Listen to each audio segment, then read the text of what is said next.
Hello साथियों, नमस्कार। मैं ज्ञानेंद्र सिंह आप सभी का एक बार फिर से स्वागत करता हूं गैलेक्सी क्लासेस में। भाई सभी को राम राम, राधे राधे, सत श्री अकाल, आदाब। सभी लोगों का स्वागत है मेरे प्यारे बच्चों। सभी लोग भाई फटाफट लाइव आ जाएंगे, सेशन की शुरुआत हो चुकी है। आप जानते हैं कि शाम 6 बजे हम सब हाजिर होते हैं एसएससी सीपीओ के प्रीवियस ईयर क्लास में हम लोग, ठीक है। तो साथियों, आज आपका अंतिम दिन होगा क्लास का, तो सभी लोग जल्दी से ज्वाइन कर लें क्लास को, ठीक है। और आज हम देखेंगे सेशन में कौन कौन से क्वेश्चंस आपके लिए आए हुए हैं जो कि आपके शेड्यूल्ड हुए थे 2019 के सीपीओ में, ठीक है ना। तो सेट नंबर 2 में देखते हैं पहला क्वेश्चन आपकी स्क्रीन पर क्या रहा है। आई थिंक ये क्वेश्चन जो है आप सभी का क्या है, केमिस्ट्री से बिलोंग कर रहा है, ठीक है ना। ओके, तो इस क्वेश्चन में हम लोग चलते हैं। क्वेश्चन क्या है आप सभी का, यस। तो क्वेश्चन आपका क्या है देखेंगे। इसमें आप सभी से पूछा गया है कि कुछ प्लास्टिक, ध्यान रखना क्वेश्चन क्या कह रहा है कि कुछ प्लास्टिक ऐसे होते हैं जिन्हें जब एक बार ढाला जाता है तो उन्हें गर्म करके नरम नहीं किया जा सकता है। ध्यान रखना, कुछ ऐसे होते हैं प्लास्टिक जिनको रिसाइकिल कर सकते हैं, कुछ ऐसे होते हैं जिनको रिसाइकिल नहीं कर सकते, ये बात बोल रहा है, ठीक है। कुछ प्लास्टिक ऐसे होते हैं जिन्हें जब एक बार ढाला जाता है तो उन्हें गर्म करके नरम नहीं किया जा सकता है। इन्हें क्या कहा जाता है?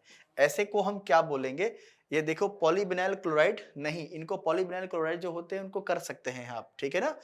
आप जो है थर्मोसेटिंग पॉलीमर्स जो होते हैं, थर्मोसेटिंग जो पॉलीमर्स होते हैं, ये ऐसी चीज सुविधाएं नहीं होती इनमें कि गर्म करके नरम इनको नहीं किया जा सकता है। इस बात का ध्यान रखेंगे। तो आपका सही आंसर क्या हो जाता है?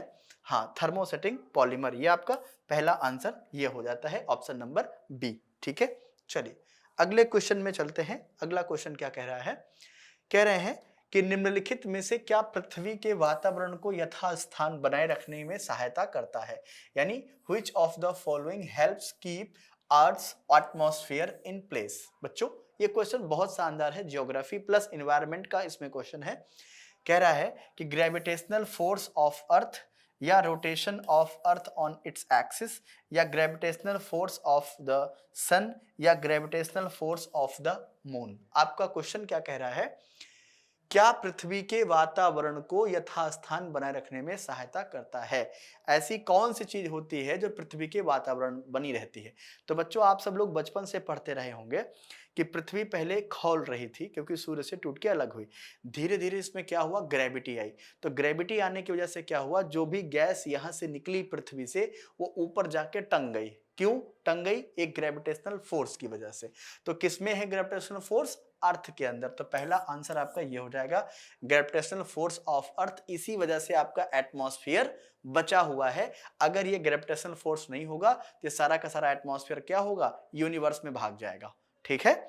ओके, ध्यान रखना इस बात का, ठीक है। ओके, अगला क्या कह रहा है कि कुचिपुड़ी नृत्य उत्पत्ति भारत के किस राज्य में हुई थी? ध्यान रखना, कुचिपुड़ी क्या है बच्चों? एक क्लासिकल डांस है, आप सब लोग जानते हैं, ठीक है। भारत में 8 कुल क्लासिकल डांस हैं, ठीक है। और ये आपके कहाँ पे है? सभी को आंसर पता होगा, जल्दी से कमेंट बॉक्स में आ जाइए। गरबा कहाँ पे है आपका? गुजरात में है। गरबा एक डांस है बच्चों, एक बात का ध्यान रखना, लोक नृत्य है, यहाँ पे ध्यान रखना, एक लोक नृत्य है। यक्षगान, यक्षगान जो है ये कहाँ का है साथियों? ध्यान रखना, यक्षगान, यक्षगान का संबंध कर्नाटक से है। महाराष्ट्र में आपके बहुत सारे होते हैं जिनमें एक बहुत बड़ा फेस्टिवल होता है, इसको बोलते हैं काला घोड़ा फेस्टिवल। ध्यान रखना, काला घोड़ा फेस्टिवल यहाँ पे होता है। साथ ही साथ अगर आप देखेंगे तो यहाँ पे फेस्टिवल जो है इसमें गुड़ी पड़वा, आप जानते हैं अभी हाल ही में हुआ था गुड़ी पड़वा, ठीक है। गुड़ी पड़वा, गुड़ी पड़वा फेस्टिवल भी यहाँ पे सेलिब्रेट होता है। लेकिन कुचिपुड़ी की अगर मैं बात करूं तो ये आपके कहाँ पे होता है? आंध्र प्रदेश में होता है, ठीक है। साथियों, समझ में आ रहा है आप सभी को कहाँ पे होता है? आंध्र प्रदेश में होता है, ठीक है। ओके, ठीक है, ओके। अगला क्वेश्चन क्या कह रहा है कि उड़ीसा में जौगढ़, जानते हैं बच्चों जौगढ़ क्या है? एक जमाना था उड़ीसा में एक राजधानी थी जिसका नाम था कलिंग। कलिंग, कलिंग की 2 राजधानियां थी, एक थी नॉर्थ में जिसका नाम था जौगढ़, एक साउथ में थी जिसकी राजधानी थी तोसली। अब आगे क्वेश्चन पढ़िए, जौगढ़ में कौन सा ऐतिहासिक स्थल स्थित है? जौगढ़ में, इस जौगढ़ में क्या है? अशोक का अभिलेख है। क्या है? अशोक का अभिलेख है। मैंने भी ऑप्शन नहीं पढ़ा है, अभी मैंने ऑप्शन नहीं पढ़ा है। अशोक का एक अभिलेख है जिसमें क्या कहता है, उस अभिलेख में क्या कहता है, अशोक क्या कहता है, सभी प्रजा मेरी संतान है, सभी प्रजा मेरी संतान है, मेरी संतान है, संतान है, सभी प्रजा मेरी क्या है, संतान है या संतान के समान है। तो बच्चों यहाँ पे गुप्त वंश के नहीं मिले हैं, यहाँ पे अशोक के शिलालेख मिले हैं, ये आपके इंपॉर्टेंट हो जाते हैं। ये बी ऑप्शन आप जाएंगे बिल्कुल सही हो जाता है, ठीक है, बी ऑप्शन आपका क्या हो जाता है, बिल्कुल सही हो जाता है, ठीक है, ओके।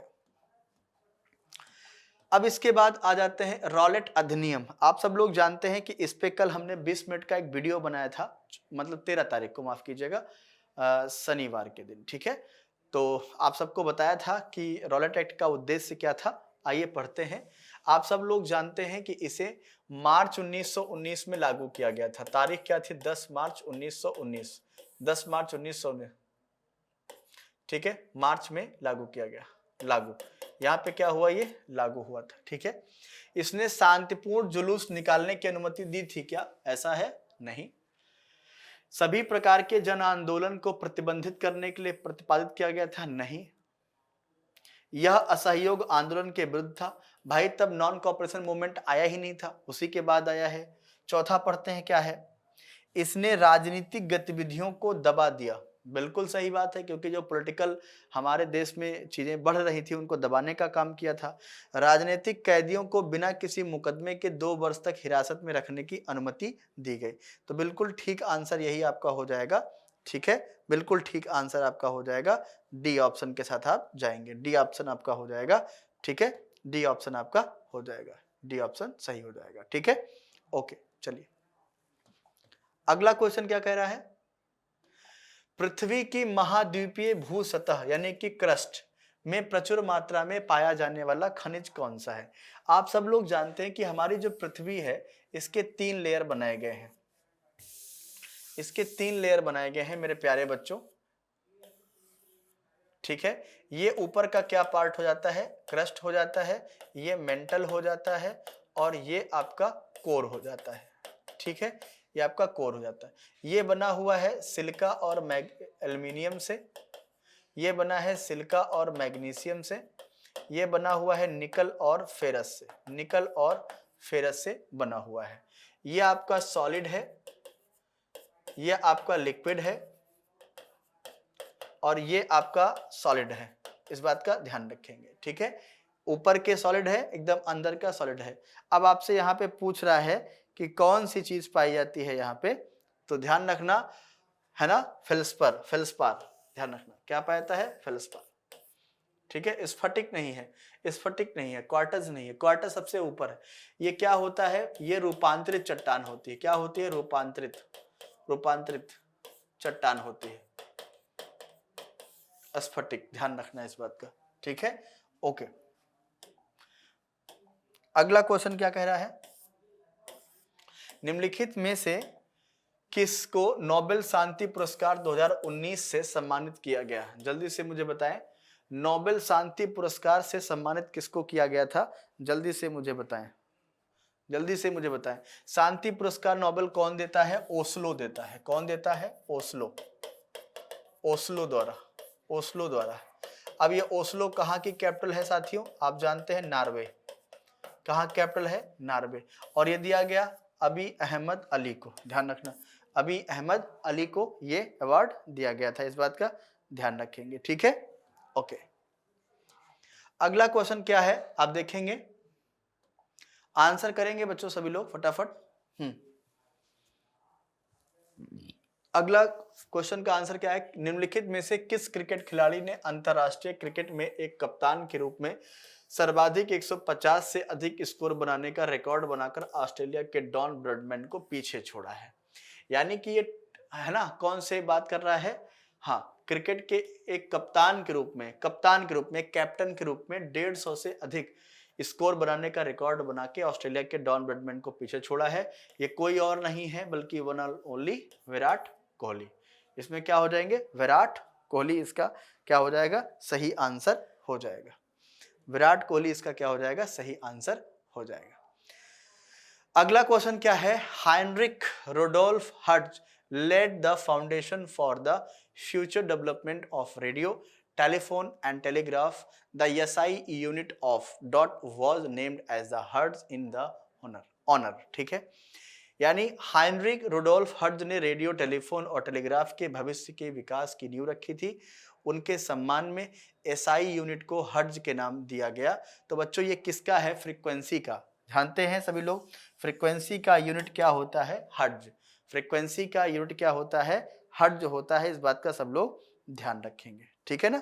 हाँ, फ्रीक्वेंसी का क्या होता है? हर्ट्ज होता है। स्फटिक या क्वार्टज, बच्चों क्वार्टज या ध्यान रखना स्फटिक का रासायनिक सूत्र आपसे पूछा है SiO3, SiO1, SiO5, SiO2। तो यहां पे इसको लिख लीजिएगा SiO2। ध्यान रखना क्या हो जाता है? SiO2। ध्यान रखना SiO2 यहां पे हो जाता है, ठीक है? ओके, अगले प्रश्न पे आते हैं। क्वेश्चन नंबर 11 क्या कहता है? भैया मगध एक शक्तिशाली महाजनपद होते हुए भी वैशाली बिहार में अपनी राजधानी वज्र सहित प्रशासन के एक अन्य स्वरूप के अधीन था जो कहलाता था। तो बच्चों आपको अगर पता हो तो 12 बजे मैं आपको हिस्ट्री की क्लास पढ़ाता हूं, और हिस्ट्री क्लास में मैंने आपको बताया था कि वज्जी क्या है। वज्जी एक गण या संघ राज्य था। गण एक क्या था? गण एक गणराज्य या एक संघ राज्य था, और इसके अंतर्गत लगभग 40 माफ कीजिएगा लगभग 4 ऐसे और राज्य थे जो कि संघ या गणराज्य की गणना में आते थे, ठीक है? तो यहां पे क्या था? गण या संघ राज्य था, ठीक है? ओके, अगला क्वेश्चन क्या कह रहा है? देखिए ये कॉन्स्टिट्यूशन से क्वेश्चन क्या कह रहा है? Which of the following option is correctly match? ठीक है, कौन सा विकल्प सम्मिलित है? 19 का बी क्या कहता है? किसी भी पेशे का अभ्यास करने का। नहीं, ये बी में नहीं है, ये लास्ट में आता है, 19 के ई में आता है, ठीक है? ये नहीं है। 19 का ई क्या कहता है? Right to reform association. नहीं, ये गलत हो जाता है, संघ बनाने का जो अधिकार है इसमें नहीं है। राइट टू असेंबल पीसफुली, नहीं, ये आपका सी में है, बिल्कुल गलत हो जाएगा। Right to freedom of speech and expression, बिल्कुल 19 का ए में है, बिल्कुल डी ऑप्शन आपका सही हो जाएगा। Right to speak and expression ये आपका सही हो जाएगा, बिल्कुल ठीक आंसर है, ठीक है? ओके, अगला क्वेश्चन क्या है जल्दी से मुझे बताएंगे? तीसरी बौद्ध संगीति किस शहर में आयोजित की गई थी? बच्चों आप सब लोग जानते हैं कि पहली बौद्ध संगीति जो हुई थी वो 483 में हुई थी। कहाँ? राजगृह में हुई थी, ठीक है? सेकेंड जो हुई थी वो जानते हैं 383 BC में, BC लिख लेंगे, वो कहाँ हुई थी? वैशाली में हुई थी। तीसरी जो हुई थी वो 252 या 51 BC में हुई थी, पाटलिपुत्र में हुई थी। इसके बाद चौथी जो हुई थी वो हुई थी 98 ईस्वी में हुई थी, वो हुई थी कुंडलवन कश्मीर में हुई थी, ठीक है? पांचवी संगीति जो हुई थी वो लगभग 632 ईस्वी में हुई थी, वो कहाँ हुई थी? प्रयाग में हुई थी, ठीक है? छठी बौद्ध संगीति जो हुई थी 642 BC में हुई थी, 642 AD में हुई थी, वो कहाँ हुई थी? कन्नौज में हुई थी। आप सब लोग जानते हैं, जिनमें 4 आपके लिए बहुत महत्वपूर्ण हो जाते हैं। तो तीसरा आपसे पूछा गया है साथियों, तो तीसरा आपका कहाँ हुआ था? पाटलिपुत्र में हुआ था। ये आपका क्या हो जाएगा? सही आंसर हो जाएगा, ठीक है? ओके, अगला क्वेश्चन आ जाइए, क्या कह रहा है? सीबी रमन, आप जानते हैं doctor CB Raman, Raman effect की खोज किया था, और आप जानते हैं कि 1930 में इनको क्या मिला था? नोबेल प्राइज दिया गया था। क्या दिया गया था? नोबेल प्राइज दिया गया था। और 1954 में इनको दिया गया था भारत रत्न। ध्यान रखना क्या दिया गया था? भारत रत्न दिया गया था, ठीक है? योगदान का स्मरण उत्सव मनाने के लिए राष्ट्रीय विज्ञान दिवस, बच्चों इनके बर्थ एनिवर्सरी 28 फरवरी को ही हम क्या मनाते हैं? क्या मनाते हैं? विज्ञान दिवस मनाते हैं, ठीक है ना? और 16 नवंबर, अच्छा 19 दिसंबर, 14 जनवरी, ठीक है, 14 जनवरी को अक्सर हम क्या मनाते हैं? मकर संक्रांति सेलिब्रेट करते हैं, ठीक है? समझ में आ रहा है सभी को? कमेंट करते हुए चलेंगे बच्चों, इस बात का ध्यान रखेंगे, ठीक है? अगला क्वेश्चन क्या कह रहा है? चेराओ निम्नलिखित में से किस राज्य का एक पारंपरिक नृत्य है? ये आपसे पूछ रहा है कि चेराओ जो है ये कहाँ का नृत्य है, ये आपसे पूछ रहा है। तो चेराओ कहाँ का है? छत्तीसगढ़ का है क्या? हिमाचल प्रदेश का है क्या? गोवा का है क्या? नहीं साथियों, ये चिराव जो है ये एक जनजातीय नृत्य है जो कि कहाँ का है? मिजोरम स्टेट का है। कहाँ का है? मिजोरम का है। इस बात का सब लोग ध्यान रखेंगे। कहाँ का है? मिजोरम का है। इस बात का ध्यान रखेंगे। ठीक है, ओके। अगले प्रश्न पे आते हैं। अगला प्रश्न क्या कहता है? 2011 की जनगणना के अनुसार भारत में साक्षरता दर क्या थी? साथियों, साक्षरता दर आपसे पूछ रहा है कितनी थी, आपको बताना है। 68 पॉइंट के आसपास महिलाओं की, लगभग 85 के आसपास पुरुषों की साक्षरता दर थी। लेकिन यहाँ पे कंप्लीट पूछा गया है तो 74.04 जहां पे हो आप उसको लॉक कर दीजिए। वो हो जाएगा आपका साक्षरता दर। ध्यान रखना, वो क्या हो जाएगा? आपका साक्षरता दर आपका हो जाएगा। ठीक है, ओके। आपको क्या हो जाएगा? साक्षरता दर हो जाएगा। अगला क्वेश्चन क्या कह रहा है? अत्यंत खड़ी ढलान, अत्यंत खड़ी ढलान और सीधे पार्श्व भागों वाली एक गहरी घाटी होती है। ध्यान रखना, अत्यंत खड़ी ढलान, ये देखिए ऐसे अत्यंत खड़ी ढलान, शीर्ष पार्श्व ऐसे भागों वाली एक गहरी घाटी। ठीक है, ये गहरी घाटी है। ठीक है, होती है। इसके शीर्ष और तल की चौड़ाई लगभग एक समान होती है। इसके शीर्ष और तल की चौड़ाई, अच्छा यहाँ पे यू आकार बनेगा। ठीक है, शीर्ष और तल की चौड़ाई लगभग एक समान होती है। ये ऐसे ऐसे होती है, इस तरीके से ऐसे होती है। शीर्ष और तल की चौड़ाई लगभग एक समान होती है। ठीक है, एक समान होती है। ठीक है, तो इसको क्या कहा जाएगा? जलडमरू मध्य नहीं होता। जलडमरू मध्य क्या होता है? दो महासागरों के बीच का जो स्थान जलडमरू मध्य। घाटी नहीं, कैनायन इसको नहीं बोलेंगे। घाटी वी आकार की होती इस तरीके से। ठीक है, गॉर्ज कहते हैं इसको। क्या बोलेंगे? गॉर्ज कहते हैं इसको। क्या बोलेंगे? गॉर्ज कहते हैं इसको। क्या कहते हैं साथियों? गॉर्ज कहते हैं। ठीक है, जैसे झेलम बनाती है कहां पे? मुजफ्फराबाद में, उसको बोलते हैं गॉर्ज। ठीक है, ओके ओके। सैलो गॉर्ज भी होता है, डीप गॉर्ज भी होता है, इस बात का ध्यान रखें। भारत के संविधान के अनुच्छेद 24 के अंतर्गत कितने वर्ष से कम आयु के बच्चों को किसी भी कारखाने में काम करने के लिए नियोजित नहीं किया जा सकता है? बताइए भैया, कितने साल के या कितने कम वर्ष के बच्चों को किसी भी खतरनाक जगह, चाहे फैक्ट्री हो, चाहे कारखाने हो, चाहे माइंस हो, है ना, कोल माइंस वगैरह, यहाँ पर काम करने के प्रति निषेध किया गया है? तो इसका क्या हो जाएगा सही आंसर? जल्दी से मुझे बताएंगे। तो 14 साल या उससे कम आयु के बच्चे, ये आप सब लोग पढ़ते ही होंगे। 14 साल या उससे कम आयु के बच्चे। अगला क्वेश्चन क्या कह रहा है? अगला क्वेश्चन क्या कह रहा है? देश के अंदर और बाहर, ठीक है, दोनों स्थानों पर भारतीय कला की समझ को बढ़ावा देने और प्रचारित करने के लिए भारत सरकार ने नई दिल्ली में एक ललित कला अकादमी, नेशनल एकेडमी ऑफ आर्ट की स्थापना कब की थी? साथियों, आप सब लोग जानते हैं ललित कला अकादमी लगभग आज भारत के कई राज्यों में स्थित है। ठीक है, तो ये इसकी स्थापना उसी समय हुई थी जब स्थापना हुई थी किसकी? भारत रत्न की। 5 अगस्त को इसकी स्थापना हुई थी नई दिल्ली में भारत सरकार के द्वारा, 5 अगस्त 1954 में। ठीक है ना, 5 अगस्त 1954 में। ठीक है, अगला क्वेश्चन क्या कह रहा है? कह रहा है कि which of the following option is incorrect? अच्छा, कौन सा विकल्प क्या है गलत है? ये आपसे कह रहा है कौन सा विकल्प क्या है गलत है। 30 वर्ष की आयु का व्यक्ति राज्यपाल बन सकता है? गलत, पहला ही गलत हो गया, क्योंकि 30 वर्ष नहीं है, 35 वर्ष है। ध्यान रखना, 35 वर्ष है, ये पहला ही गलत है। अगला पढ़ लेते, राज्यपाल अपना त्यागपत्र राष्ट्रपति को सौंपता है? बिल्कुल ठीक है, ओके। राष्ट्रपति के प्रसाद पर्यंत राज्यपाल पद पर बने रहते हैं? बिल्कुल ठीक है। राज्यपाल की नियुक्ति राष्ट्रपति करता है? बिल्कुल ठीक है। तो 35 साल चाहिए भैया राज्यपाल बनने के लिए, एक बात का ध्यान रखना। ठीक है ना, हाँ, ओके। अगला क्वेश्चन आ जाओ। निम्नलिखित में से कौन सी नदी प्रायद्वीपीय भारत की सबसे लंबी नदी है? साथियों, आप भारत का मैप देखेंगे, यहां पे अगर आप देखेंगे ये जगह जो है ये कहलाता है त्रयंबक पठार। त्रयंबक पठार, ठीक है, और यहां से रिवर निकलती है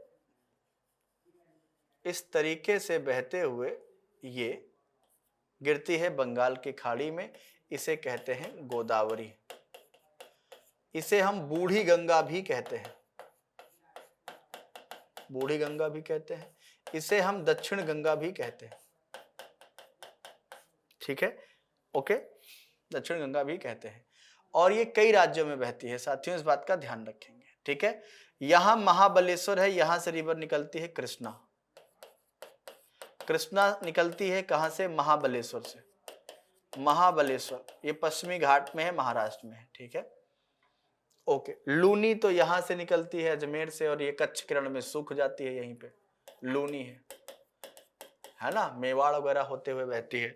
नर्मदा की बात करें तो नर्मदा यहां से आके खंभात की खाड़ी में गिरती है, ये हो जाती है नर्मदा, ठीक है। हाँ, तो आपका सही आंसर क्या हो जाएगा, गोदावरी हो जाएगा, आपका सही उत्तर हो जाएगा, गोदावरी क्या हो जाएगा, इसका सही उत्तर हो जाएगा, ठीक है। चलिए अगला प्रश्न आ जाइए, क्या कह रहा है, अगला प्रश्न कह रहा है निम्नलिखित में से पानी में घुलनशील विटामिन का चयन करें। पानी में कौन सा विटामिन घुल जाता है, ध्यान रखना, अगर मैं विटामिन की बात करूं, विटामिन की बात करूं तो विटामिन बी और सी, ठीक है ना, पानी में घुलनशील होते हैं, क्या होते हैं, पानी में घुलनशील, पानी में घुलनशील, घुलनशील होते हैं, ठीक है। और जबकि जबकि अगर मैं बात करूं आपका हो जाता है क्या, ए, अगर मैं यहां पे आप सभी से बात करूं, अगर मैं यहां पे आप सभी से बात करूं, विटामिन ए हो जाएगा, डी हो जाएगा, ई हो जाएगा, के हो जाएगा, ये सभी आपके जो होते हैं ये कहाँ घुलनशील होते हैं, ये आपके होते हैं किसमें, बेंजीन में, ठीक है, बेंजीन में, बेंजीन में घुलनशील होते हैं, ठीक है। तो बी और सी क्या होता है, घुलनशील हो जाता है पानी में, इसीलिए क्या कहते हैं ना कि सब्जी बहुत धुलने पर कौन सा विटामिन बह जाता है, तो अक्सर सब्जी क्या होती है, थोड़ी बहुत खट्टी होती है, तो दैट इज सी विटामिन, है ना, विटामिन सी।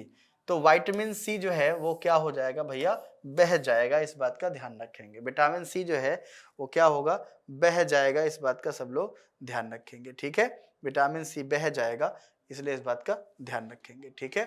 क्वेश्चन नंबर 23 क्या कहता है, चलो भैया तब तो आसान क्वेश्चन है। दिसंबर 1907 में सूरत में राष्ट्रवादी प्रतिनिधियों के सम्मेलन की अध्यक्षता किसने किया था, फिरोज शाह मेहता, जल्दी से मुझे बताएं। इनका एक अखबार था बॉम्बे क्रॉनिकल, ध्यान रखना, इन्होंने लिखा था बॉम्बे क्रॉनिकल, बॉम्बे क्रॉनिकल, ध्यान रखना, बॉम्बे क्रॉनिकल, एक बात ध्यान रखना इनकी थी।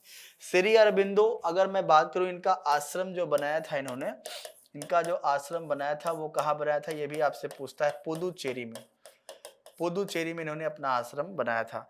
लाला लाजपत राय, आप सब लोग जानते हैं, लाला लाजपत राय जो है ये गरम दल के नेता भी थे, साथ ही साथ अनहैप्पी इंडिया इन्होंने लिखा है, अनहैप्पी इंडिया, अनहैप्पी इंडिया इन्होंने एक किताब लिखी है, और साथ ही साथ इन्होंने एक किताब लिखी है यंग इंडिया, ध्यान रखना, इन्होंने लिखा है। दादा भाई नौरोजी आपसे पूछ रहे हैं, क्या पूछ रहे हैं, ध्यान रखना, 1907, है ना, दादा भाई नौरोजी, दादा भाई नौरोजी ने 1906 सेशन की अध्यक्षता किया था, इस बात का ध्यान रखें।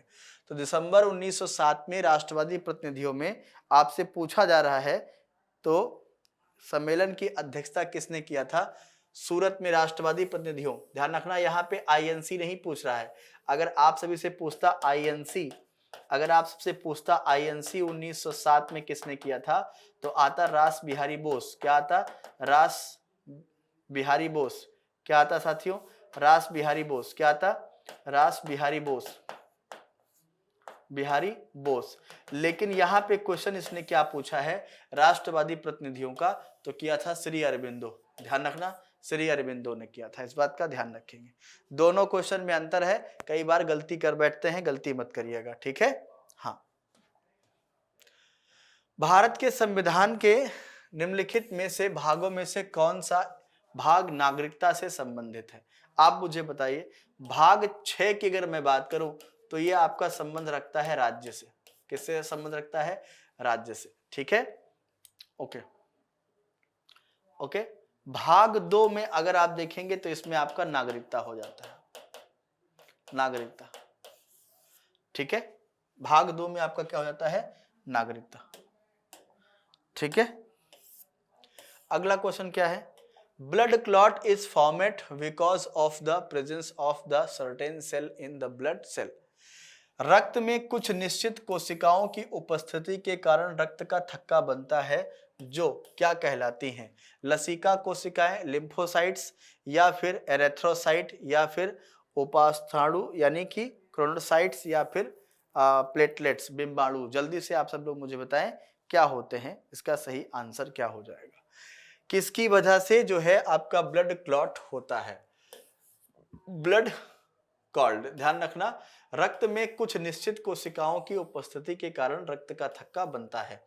ऐसी कौन सी चीज होती है, हालांकि बच्चों एक बात का ध्यान रखना, ब्लड का थक्का जो बनता है यानी ब्लड क्लॉटिंग जो होती है उसके लिए बहुत कुछ रिस्पॉन्सिबल होता है।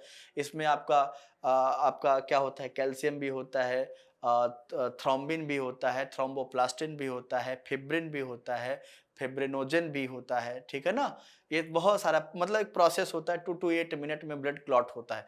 लेकिन इसमें एक नॉर्मल क्वेश्चन पूछा है कि ऐसी और क्या चीज इसमें पाई जाती है जिसकी वजह से ब्लड क्लॉट होता है, तो आपका सही आंसर हो जाएगा दिस इज द प्लेटलेट्स। क्या हो जाएगा आंसर, प्लेटलेट्स आपका सही आंसर हो जाता है। ठीक है, क्या हो जाएगा, प्लेटलेट्स। ठीक है, अगले क्वेश्चन में आते हैं। अगला क्वेश्चन क्या कह रहा है, 2019 में किस भारतीय फुटबॉल खिलाड़ी को 6 बार विजयी होने का कीर्तिमान बनाने पर AIFF men's footballer of the year के नाम नामित किया गया था। ये क्वेश्चन को हैशटैग कर लेना साथियों, ये आपसे आगे भी पूछा जाएगा, हैशटैग स्टार लगा लीजिएगा। और वो भारत के महान खिलाड़ी हैं फुटबॉलर, जिनका नाम है सुनील छेत्री। क्रिस्टियानो रोनाल्डो और लियोनेल मेसी के बाद सबसे अधिक गोल दागने में अगर किसी का नाम पूछा जाए तो वो आपके हो जाएंगे, भारतीय व्यक्ति में तो वो हो जाएंगे सुनील छेत्री आपसे। नवंबर 2019 तक तेलंगाना अपनी राजधानी किसके साथ साझा करता है। बच्चों आप सब लोग जानते हैं कि 2019 तक तेलंगाना की राजधानी वही थी जो आंध्र प्रदेश की राजधानी थी। ध्यान रखना, बाद में आंध्र प्रदेश ने अपनी राजधानी चेंज कर ली, आप जानते हैं अमरावती बना ली। और ये है किसके साथ शेयर की थी, आंध्र प्रदेश के साथ। किसके साथ, आंध्र प्रदेश के साथ इसने शेयर की थी। ठीक है ना, ओके। अगले क्वेश्चन में आते हैं। अगला क्वेश्चन क्या है, the reluctant family man Shiva in everyday life पुस्तक के लेखक कौन है। हैशटैग कर लेना, ये क्वेश्चन आपको बता रहे हैं, the रिलेक्टेड family man Shiva in everyday life, everyday life पुस्तक के लेखक कौन है। तो कौन है इसके लेखक, जल्दी से मुझे बताएंगे। आपके हैं MN दीपक नाम्बियार, आपके रीमा हुजा, आप जानते हैं नाम्बियार साहब को अभी अवार्ड मिला था। ठीक है, ओके, केरला से है, मलयाली लेखक हैं, ये जानते ही होंगे आप लोग। नीलिमा चित गोपेकर महाराष्ट्रियन, आप देखेंगे यहाँ पे इनको ही भी मिला है। ठीक है ना, ओके, इस बात का ध्यान रखेंगे, गोपेकर मैडम। ठीक है, ओके। अगले प्रश्न पे आ जाइए, क्या कह रहा है, राष्ट्रीय सामान्य गतिशीलता पत्र NCMC मानकों के आधार पर परिवहन के लिए भारत का पहला स्वदेशी रूप से विकसित भुगतान पारिस्थितिकी तंत्र कब आरंभ किया गया था। साथियों इसको हैशटैग और स्टार दोनों के साथ कर लीजिएगा, ये क्वेश्चन अमर है, ये क्वेश्चन हमेशा पूछा जाएगा, क्योंकि पारिस्थितिकी के साथ साथ इसमें जो है आपका जो है हाईवे परिवहन की जो बात यहाँ पे की गई है, ये दोनों, ये बड़ी अपने आप में एक बड़ी चीज है, ये क्वेश्चन आपसे पूछा जाएगा। तो ये मार्च 2019 की बात है, ये आया था, ध्यान रखना, मार्च 2019 में ये कानून बनाया गया था, इस बात का ध्यान रखेंगे। ठीक है ना, ओके। भारतीय रिजर्व बैंक की स्थापना किस वर्ष की गई थी, आप सभी लोग जानते हैं, एक एक्ट आया था RBI एक्ट 1934, इसके तहत इसकी स्थापना 1 अप्रैल 1935 को हुआ था, और इसका हेडक्वार्टर जो था वो कलकत्ता में था। साथियों इस बात का ध्यान रखना, 1937 में इसका हेडक्वार्टर शिफ्ट करके क्या बनाया गया, मुंबई बनाया गया, आप सब लोग जानते हैं। 1 जनवरी 1949 को राष्ट्रीयकरण हुआ था, इसका राष्ट्रीयकरण राष्ट्रीयकरण हुआ था, आप सब लोग इसका जानते हैं। तो 1935 इसका क्या हो जाएगा, सही उत्तर हो जाएगा। और कितनी पूंजी के साथ आरबीआई की स्थापना हुई थी, तो 5 करोड़ रुपए, ध्यान रखना। और कितने इन्वेस्टर थे, 5 इन्वेस्टर थे, इस बात का ध्यान रखना। 5 लोगों के साथ मिलकर के ये आरबीआई का स्थापना हुआ था, ठीक है, ओके। अगला क्वेश्चन आ जाइए, लावा के ठंडा होने से बनने वाले चट्टानों को क्या कहा जाता है, सेंधा नमक नहीं भैया, रूपांतरित चट्टानें नहीं, मेटामॉर्फिक नहीं होती हैं। मेटामॉर्फिक ये चट्टान बनने के बाद होती है ना, यानी जो सेडिमेंट्री और इग्नियस रॉक्स होती है वो कन्वर्ट होती है, that is metamorphic. Igneous rocks कहलाती है, आग्नेय चट्टान कहलाती है, ठीक है, क्या कहलाती है, आग्नेय चट्टान कहलाती है, ओके। चलिए अगले प्रश्न पे आते हैं। निम्नलिखित में से कौन सा अल्फ्रेड नोबेल 2019 की स्मृति में आर्थिक विज्ञान में स्क्वेरियस स्विस बैंक पुरस्कार प्राप्तकर्ताओं में से एक नहीं है, कौन नहीं है भैया, जल्दी से आप मुझे बताएंगे, इनमें से कौन एक नहीं है, ये आपसे पूछा जा रहा है, इनमें से कौन एक नहीं है, जल्दी से मुझे बताएंगे, कौन एक नहीं है, कौन एक नहीं है। Esther Duflo, Abhijit Banerjee, M Stanley Whittingham और माइकल क्रेमर। आपको ये मैंने पहले भी पढ़ाया था, इसमें ये नहीं होंगे, कौन, स्टैनली विटिंघम, ध्यान रखना ये नहीं होंगे, ठीक है, ओके। अगले प्रश्न पे आ जाते हैं। आईसीसी एक दिवसीय यानी ओडीआई विश्व कप 19 में निम्नलिखित में से कौन सा राष्ट्र उप विजेता रहा है, भैया कौन सा विजेता रहा है, आप सबको पता होगा, इंग्लैंड विजेता रहा है। और कौन उप विजेता रहा है, तो आप कहेंगे सर न्यूजीलैंड, ठीक है, कौन रहा है, न्यूजीलैंड, ठीक है, ये कौन रहा है विजेता, ये कौन रहा है विजेता, ठीक है। और 2023 का तो सबको पता होगा भाई, ना चाहते हुए भी हमें पढ़ना पड़ता है, क्या कहें, ठीक है। अगला क्वेश्चन क्या कह रहा है, कौन है जो कोशिका को शक्ति गृह, अरे भैया power house of the cell, mitochondria कहाँ है, कहाँ है माइटोकॉन्ड्रिया, ये है, ये है माइटोकॉन्ड्रिया, ठीक है। एंडोप्लाज्मिक रेटिकुलम में अगर आप देखेंगे तो इसी का एक पार्ट होता है राइबोसोम्स, ठीक है ना, और उसी में क्या होता है, आरएनए का एनालिसिस होता है, ठीक है, सिंथेसिस होता है, माफ कीजिएगा, सिंथेसिस होता है, ओके।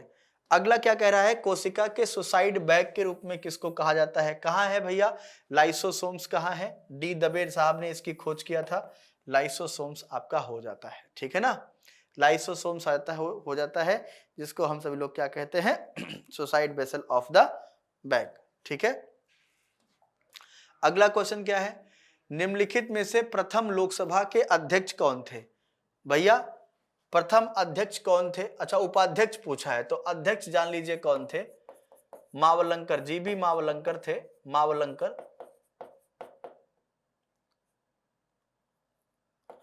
मावलंकर थे। और उपाध्यक्ष थे अनंत संयनम अयंगर, ध्यान रखना, अनंत संयनम अयंगर, ठीक है, हाँ। अगला क्वेश्चन क्या है, निम्नलिखित में से किस वैश्विक नेता के साथ प्रधानमंत्री नरेंद्र मोदी ने अक्टूबर 2019 में तमिलनाडु के मामल्लपुरम, ध्यान रखना, में द्वितीय अनौपचारिक शिखर सम्मेलन और प्रतिनिधि मंडल स्तर की वार्ता आयोजित की थी, ये 2019 की बात कर रहा है। आप मुझे बताएंगे, मामल्लपुरम में महाबलीपुरम मंदिर है और उसी को दिखाने के लिए लेके गए थे, तो किसको दिखाने के लिए लेके गए थे, आप सब लोग जानते हैं, वो हैं चाइना के राष्ट्रपति सी जिनपिंग, ध्यान रखना, सी जिनपिंग, ध्यान रखना, सी जिनपिंग, इनको दिखाने के लिए लेके गए थे, ठीक है, ओके। अगला क्या कह रहा है, निम्नलिखित में से कौन सा भारतीय पत्रकार 2019 में रमन मैग्सेसे पुरस्कार पाने वाले एक थे, साथियों रमन मैग्सेसे पुरस्कार ये जो देता है, ये कौन देता है, फिलीपींस देता है, कौन देता है, फिलीपींस देता है, फिलीपींस देता है। और साथियों इसकी स्थापना कब हुई थी, 1957 में। और पहला पुरस्कार जो मिला था, पहला पुरस्कार जो इसका मिला था, पहला पुरस्कार जो इसका मिला था साथियों, आप जानते हैं पहला पुरस्कार जो इसका मिला था वो मिला था आचार्य विनोबा भावे को। किसको मिला था? आचार्य विनोबा भावे को। आचार्य विनोबा भावे को मिला था। इस बात का सब लोग ध्यान रखना। ये पहले व्यक्ति थे आचार्य विनोबा भावे। और बच्चों इसको हम एशिया का नोबेल भी कहते हैं, नोबेल ऑफ एशिया। ध्यान रखना, नोबेल ऑफ एशिया भी इसको कहा जाता है। और ये मिला है किसको? रवीश कुमार को। आप सब लोग जानते हैं, ये भूतपूर्व एनडीटीवी के एक वरिष्ठ पत्रकार थे, इनको दिया गया है। ठीक है, ओके। अगला क्वेश्चन क्या कह रहा है? केंद्रीय बजट 19-20 की वर्तमान स्थिति के आधार पर भावी स्थिति के आकलन या प्रोजेक्शन के अनुसार भारतीय अर्थव्यवस्था वित्त वर्ष 19-20 में ट्रिलियन डॉलर अर्थव्यवस्था बनने के लिए तैयार है। कितने ट्रिलियन डॉलर बच्चों? ये 19-20 में कहा गया था 3 ट्रिलियन डॉलर। ध्यान रखना, कितने? 3 ट्रिलियन डॉलर बनने की उम्मीद की गई थी। ध्यान रखना इसकी। जीवित प्राणियों में निषेचन के दौरान एक कोशिका के निर्माण के लिए नर और मादा युग्मकों का संलयन होता है, जिसे क्या कहा जाता है?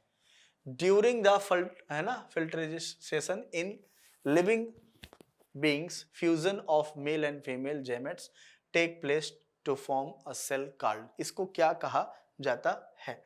जल्दी से मुझे बताएंगे। इसको क्या? ओवम, एम्ब्रायो, स्पर्म या जाइगोट? इसको बोलेंगे जाइगोट। जब मिलते हैं ना, यहाँ पे क्या है, नरमादा के युग्मक ये मिल जा रहे हैं। ये क्या रहा? Male and female gametes take, ये मिल रहे हैं। ठीक है, इसको बोलते हैं जाइगोट। ठीक है, क्या होते हैं? जाइगोट बोलते हैं। ठीक है, ओके। अगला क्या कह रहा है? निम्नलिखित में से कौन सा देश एशिया में तीसरा सर्वाधिक जनसंख्या वाला देश है? भैया एशिया में सबसे अधिक जनसंख्या किसकी है? इस समय वर्तमान में भारत की है। दूसरी किसकी है? चाइना की है। तीसरी किसकी है? इंडोनेशिया की। तीसरी किसकी है? इंडोनेशिया की। सबसे पहले कौन आ जाएगा? भारत। फिर कौन आ जाएगा? चीन। फिर कौन आ जाएगा? इंडोनेशिया। ये हो जाएगा। ठीक है, पिछले साल ही भारत चाइना को आगे मतलब पीछे छोड़ दिया है, आगे पहुंच गया है। किसके आविष्कार के कारण पोलियो के टीके का विकास हुआ था? बताइए भैया, पोलियो के टीके का आविष्कार किसने किया था? ये आप सभी से पूछ रहे हैं। लिनस पॉलिंग, जोनास शाल्क, रॉबर्ट बेलबर्ग या अर्नेस्ट हैकल? जल्दी से मुझे बताएंगे। जल्दी से कमेंट बॉक्स में आ जाइए, जल्दी से मुझे बताइए किसने किया था। आसान सवाल है भैया, आसान सवाल है, इसमें इतना मेहनत करने की जरूरत नहीं है। आसान सवाल है, जल्दी से मुझे बताएंगे क्या हो जाएगा। इसका सही आंसर हो जाएगा जोन्स साल्क। ये आपका करेक्ट आंसर हो जाएगा। अगला क्वेश्चन क्या कह रहा है? भारत के संविधान का निम्नलिखित में से कौन सा अनुच्छेद राष्ट्रपति के चुनाव की प्रणाली से संबंधित है? भैया एक बात ध्यान रखना, आर्टिकल 54 की अगर मैं बात करूं तो इसमें क्या कहा गया है? राष्ट्रपति के निर्वाचन, राष्ट्रपति का निर्वाचन इसमें दिया गया है। आर्टिकल 54 में कहा गया है निर्वाचन की प्रणाली, निर्वाचन की प्रणाली। इन दोनों में अंतर क्या है बच्चों? निर्वाचन में क्या होगा, कौन कौन लोग भाग लेंगे, यानी कि लोकसभा, राज्यसभा और विधानसभा, ये लोग भाग लेंगे इनके चुनाव में। प्रणाली का मतलब होता है एकल मत हस्तांतरणीय प्रणाली। क्या बोलेंगे? हस्तांतरणीय या संक्रमणीय प्रणाली। संक्रमणीय या हस्तांतरणीय प्रणाली। ठीक है, इसको इंग्लिश में क्या बोलेंगे? सिंगल वोट ट्रांसफरेबल सिस्टम इसको बोलेंगे। तो ये आपके 55 में होगा, क्योंकि इसने प्रणाली पूछा है। तो प्रणाली पूछा है तो 55, आपसे केवल राष्ट्रपति का निर्वाचन पूछता तो 54। ठीक है, ओके। भारत में निम्नलिखित में से किस बंदरगाह का नाम परिवर्तित करके दीनदयाल उपाध्याय रखा गया है? साथियों ये बंदरगाह आपके गुजरात में है और ये क्या है? टाइडल पोर्ट है, यानी कि ज्वारीय बंदरगाह है। तो बच्चों कोचीन तो आपके कहां है? केरल में। तूतीकोरिन आपके है तमिलनाडु में।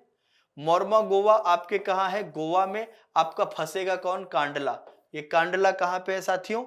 गुजरात में है। कांडला कहां है आपके? गुजरात में। ठीक है, अगला क्वेश्चन आ जाइए। केंद्रीय बजट 19-20 के अनुमान 18 से लेके 30, ध्यान रखना 18 से लेके 30 के दौरान रेलवे की आधिकारिक संरचना इंफ्रास्ट्रक्चर में कितने निवेश की आवश्यकता है। बच्चों ये मामला बहुत उठा था उस समय जब कहा गया था कि 5 लाख नौकरियां निकाली जाएंगी, 5 करोड़ माफ कीजिएगा, 5 करोड़ नौकरी निकाली जाएंगी। उसी बजट में ये अनाउंसमेंट हुआ था और कहा गया था कि लगभग 50 लाख करोड़ का इन्वेस्टमेंट करने जा रहे हैं। इससे क्या होगा, और सारी नौकरियां निकल के सामने आएंगी। जबकि वर्तमान स्थिति में अगर हम रेलवे की बात करें तो रेलवे में बहुत सारी वैकेंसीज अभी बहुत खाली हैं, जिसको सरकार भरने की कवायद में लगी हुई है। ठीक है, ओके। अगला क्वेश्चन क्या कह रहे हैं, निम्नलिखित में से किसे प्रतिष्ठित MP विड़ला मेमोरियल अवार्ड 19 से सम्मानित किया गया है। ये क्वेश्चन बहुत अच्छा है साथियों, भले ये 19 का है लेकिन ये बिड़ला पुरस्कार का क्वेश्चन बहुत पूछता है। आपको बताना है किसको सम्मानित किया गया था, जल्दी से मुझे बताएंगे। आंसर हो जाएगा थानु पद्मनाभन, ये आंसर कर लीजिएगा, थानु पद्मनाभन यानी कि MP बिड़ला मेमोरियल, ठीक है, पुरस्कार जो है ये दिया गया है।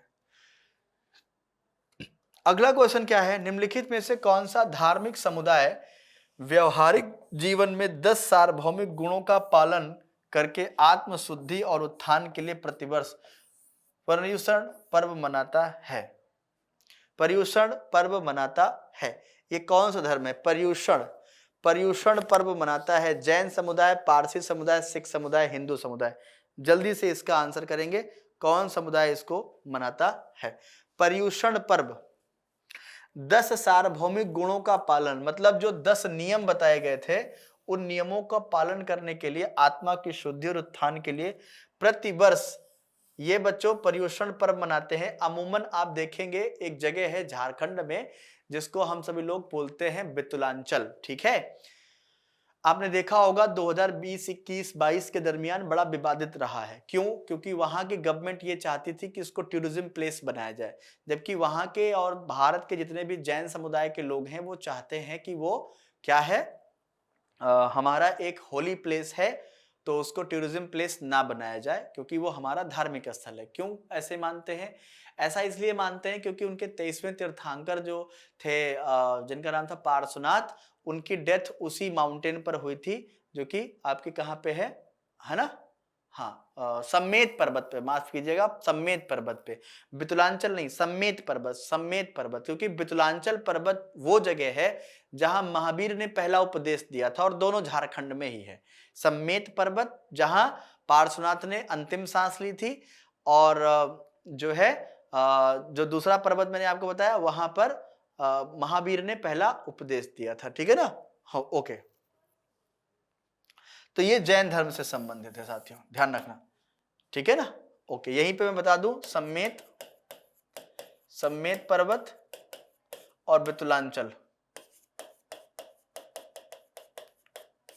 ये दोनों जो है आपके कहां पे है, झारखंड में। इसका संबंध पार्श्वनाथ से है,